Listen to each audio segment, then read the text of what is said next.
I started playing golf when I was about 8 or 9. I'd come out here with my grandparents, I would caddy for them, I'd walk around. So I was pretty much brought up out here from a young age. I won a lot of competitions in my little golf career, a lot of club competitions. So if you go up to our clubhouse here at Aunty Golf Club, you'll see my name written right over the board. It was really my grandparents' dream for me. It was their dreams for me to become a golf star, yeah. I couldn't play for shit. Like, I couldn't play. Like, there was so much training behind it. Like, my nan would send me out here like all the time, and I was so young, you know, and I just wanted to kind of be a kid, I think. But then once I started like learning how to play, and I started like winning and getting good, and then that's when I started like competitive golf. I'm pretty competitive. I didn't really have a relationship with my mum or my dad because I was raised strictly by my kuko and my nan. So I think growing up, although I had an amazing upbringing and I was very privileged with my grandparents, I still felt like there was something missing. Having a disconnected relationship from my mum and my dad was kind of hard. As I started growing up and I became a teenager, I just decided one day I didn't want to play.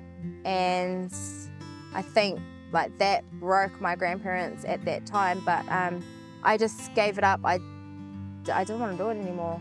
If I am honest, I become a little shit. I rebelled against my grandparents.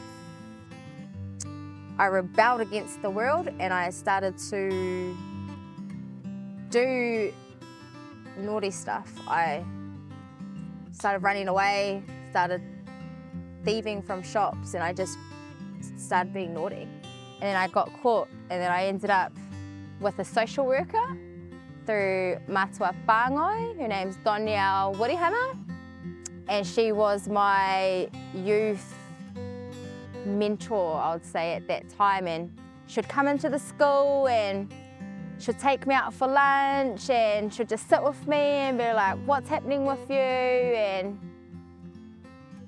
she really, actually now when I look back, made an impact on my life. It's not until I've been in kind of like social work, youth work mahi where I'm like, oh, she was social servicing me, or she was like counselling me and things like that. And I believe that like a part of my journey was because of Donielle. Like if it wasn't for Donielle being that person for me, I always said like I want to be like Donielle. Like I want to be that person for other kids like me that were somewhat getting lost on the pathway. I just wanted to be someone's person if they needed, especially a young person.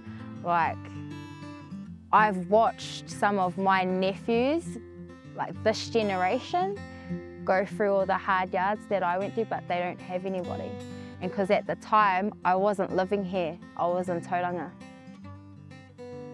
And that I knew, I don't know, I just knew that I had to come home and put all the mahi that I had learnt over the last few years, I had to bring it home and bring it back to my community.